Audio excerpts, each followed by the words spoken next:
saya. Tema video kali ini adalah tips mencari penginapan murah di Amsterdam. Seperti yang kita ketahui, Amsterdam itu bukan kota yang murah.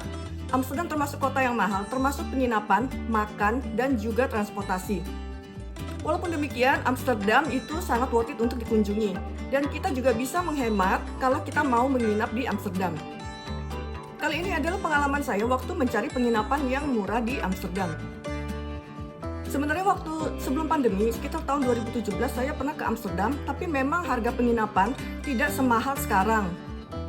Setelah pandemi ini, penginapan di Eropa cenderung lebih mahal karena pertama, harga euro sedang tinggi-tingginya, dan kedua, memang beberapa kota berusaha untuk memberikan sistem atau fasilitas kebersihan yang lebih dibandingkan sebelum pandemi. Jadi biaya-biaya untuk sterilisasi, disinfektan tentunya memakan biaya yang lebih banyak dibandingkan dulu sebelum pandemi.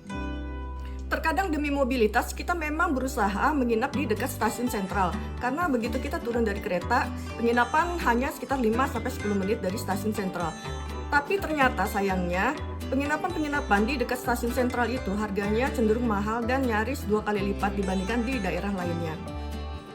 Pada waktu itu jadinya saya memilih penginapan di daerah Zuidoost dekat stasiun Buluwijk. Jadi tips yang pertama, cobalah cari penginapan yang agak jauh dari stasiun sentral. Tapi usahakan di dekat halte bus atau di dekat stasiun kereta. Penginapan saya di Zuidoost itu adalah hotel level, cukup dekat dengan stasiun metro Buluwijk, kira-kira jalan kaki sekitar 10 menit. Atau sekitar 15 menit kalau berjalan agak lambat. Daerah Zuidoost yang dekat dengan stasiun metro Buluwijk ini memang tidak terlalu dikenal oleh turis, dan biasanya turis juga jarang menginap di hotel level ini. Tapi bila dibandingkan dengan hotel-hotel yang ada di sentral stasiun itu, harganya bisa beda sekitar 1-1,5 juta. Jadi lebih baik saya menginap di daerah Zuidoost. Tips yang kedua, pilih hotel yang tidak berbintang, tanpa fasilitas gym atau kolam renang. Hotel dengan fasilitas gym atau kolam renang itu biasanya lebih mahal dibandingkan hotel-hotel yang tanpa fasilitas gym atau kolam renang. Hotel-hotel bintang 2, bintang 3 atau guest house biasanya lebih murah daripada hotel-hotel berbintang. Bedanya juga cukup lumayan, tidak cuma berapa ratus ribu rupiah saja, tapi bisa sampai jutaan.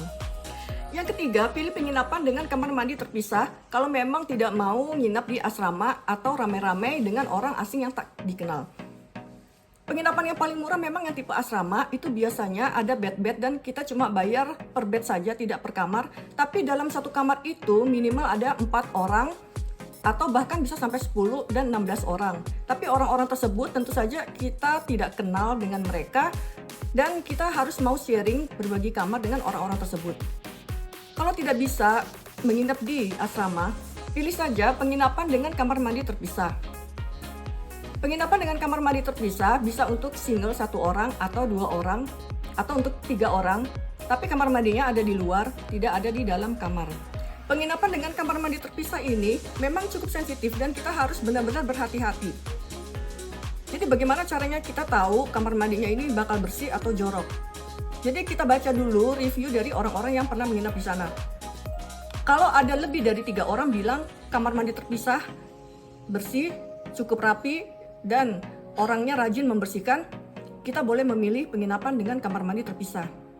Yang keempat, pilih penginapan tanpa breakfast. Jadi kita cukup mengeluarkan uang sekitar 80 ribu rupiah kalau kita breakfast di luar. Sedangkan kalau breakfast di hotel itu minimal bisa 150 ribu, bahkan kadang-kadang bisa sampai 200 ribu rupiah. Yang kelima, pilih penginapan yang sedang promo. Kita bisa tahu penginapan itu sedang promo atau tidak, baca term dan conditionnya. Biasanya penginapan yang sedang promo itu memang non-refundable dan no cancellation. Jadi uang tidak bisa kembali kalau tidak datang dan tidak bisa di-cancel. Jadi kalau misalkan kita pesan penginapan tersebut dari 20 Agustus sampai dengan 22 Agustus memang harus datang di tanggal tersebut. Kalau tidak datang, uang dianggap hangus dan jaminannya adalah kartu kredit. Tips yang keenam, booking jauh-jauh hari. Jadi artinya kita harus punya rencana yang matang untuk menginap di hotel tersebut. Memang kadang-kadang ada orang yang senang bepergian tanpa itinerary dan mendadak. Tapi kerugiannya, kita akan buang waktu untuk cari-cari hotel, dan kemungkinan hotel-hotel harganya sudah tinggi karena memang pada saat itu mungkin kursnya sedang tinggi atau memang pada waktu itu lagi high season, jadi cukup banyak turis yang datang ke kota tersebut.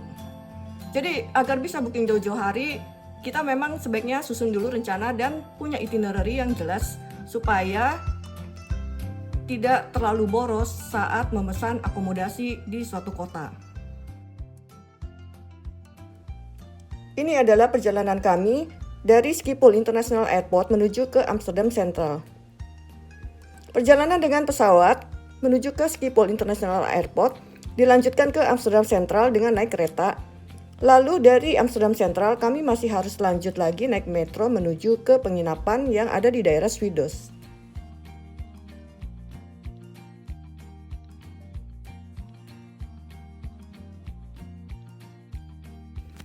Ini adalah perjalanan dari stasiun sentral menuju ke stasiun metro yang ada di Amsterdam.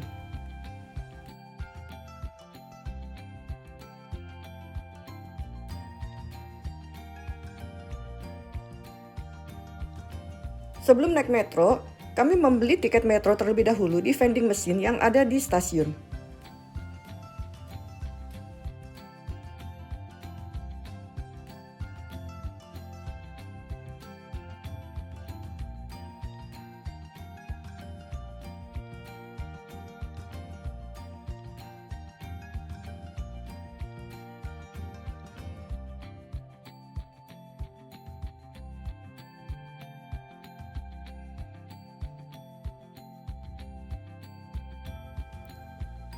Hotel level yang ada di Swidos berada di dekat stasiun metro Buluwich.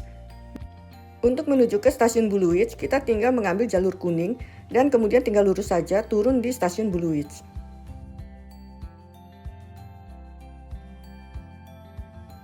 Berikut ini adalah interior hotel level yang ada di Swidos. Secara umum penginapan ini cukup bersih, nyaman, dan aman. Interiornya juga cukup bagus. Dan harganya tidak terlalu mahal bila dibandingkan dengan hotel-hotel lainnya yang ada di daerah sentral.